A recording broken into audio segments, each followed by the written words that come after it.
மலையாள படங்களில் அதிக அளவு நடித்து அதனை அடுத்து தமிழ் படங்களில் நடிக்க ஆரம்பித்த விஜுமோல் ஜோஸ் முதலாக மலையாள படத்தில் அறிமுகமானார்.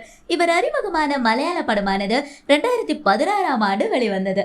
இதனை அடுத்து 2017இல் ஹனி பீ 2.5 படத்தில் நடித்த இவர் சிவப்பு மஞ்சள் பச்சை என்ற தமிழ் படத்தில் நடித்தது மூலம் தமிழ் திரையுலகுக்கு அறிமுகமானார். இந்த திரைப்படமானது 2019ஆம் ஆண்டு வெளிவந்தது. 2018ஆம் ஆண்டு மம்முட்டியோடு இணைந்து ஸ்ட்ரீட் லைட் என்ற படத்தில் நடித்த இவர் சித்தார்த்தோடு ஜோடி போட்டு சிவப்பு மஞ்சள் பச்சை படத்தில் நடித்ததை அடுத்து சூர்யாவோடு தீதும் நன்றும் என்ற படத்தில் நடித்து அசத்தியிருக்கிறார். இதனை அடுத்து இவர் ஜெய்பீம் படத்தில் நடித்ததை அடுத்து ரசிகர்களின் மனதில் நீங்காத இடத்தை பிடித்தார். இந்த படத்தில் செங்கோனியாக நடித்து அனைவரது உள்ளத்தையும் அள்ளிச் சென்ற இவர் அண்மை பேட்டியில் பேசியிருப்பது பரபரப்பை ஏற்படுத்தியது. இந்த விழா பேச்சில் அவரிடம் பல கேள்விகள் கேட்கப்பட்டது. அதையடுத்து அவர் சிரித்த வண்ணம் எனக்கு திருமணம் ஆகிவிட்டது என்று சொன்னார். அப்போதும் விட்டுவிடாமல் தொகுப்பாளினி எங்களுக்கும் திருமணம் ஆகிவிட்டது, திருமணத்திற்கு பிறகு யாரையாவது சைட் அடித்திருக்கிறீர்களா என்று கேட்டார்.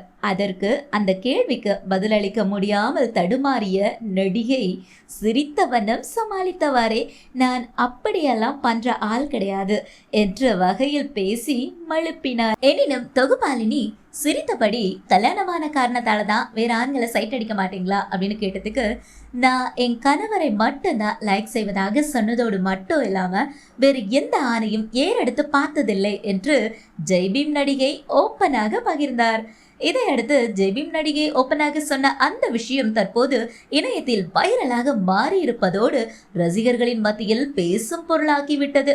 மேலும் இந்த விஷயத்தை கேள்விப்பட்ட ரசிகர்கள் அனைவரும் நடிகையாக இருந்தாலும் கணவன் மீது இவ்வளவு பாசத்தோடு இருக்கும் ஒருவரை பார்க்க முடியுது, இவருடைய கணவர் கொடுத்து வைத்தவர் என்பது போன்ற வார்த்தைகளை போட்டு பேசி வருகிறார்கள். இந்த விஷயத்தை அவர்களோடு வைத்துக் கொள்ளாமல் அவர்களது நண்பர்களுக்கும் ஷேர் செய்து இணையத்தில் அதிக அளவு பார்க்கப்படுகின்ற விஷயங்களில் ஒன்றாக மாற்றிவிட்டார்கள். மேலும் புதிய படங்களில் இவர் நடித்திருந்தார்.